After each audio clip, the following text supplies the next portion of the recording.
Kaya ito tinatawag na copas juice dahil meron siyang carrots, opo, pipino, apple at saka sayote.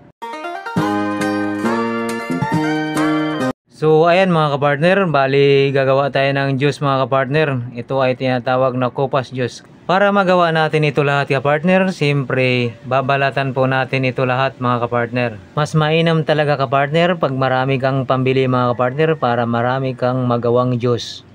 Pagka kaya naman sa iyong bulsa, pwede nyo po itong dagdagan para mas maraming juice. Ayan, tapos na natin nabalatan at syempre na-slice na rin natin, isasalang na natin.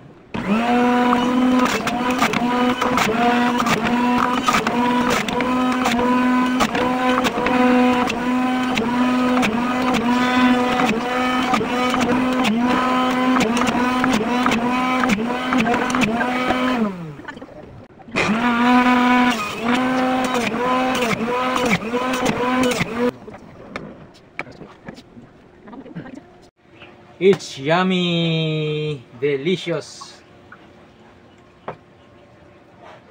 Yan mga kapartner, napakasarap nito kapartner. Natural na natural ang lasa. Wow, delicious talaga. Wow na wow, napakasarap. Natural na natural.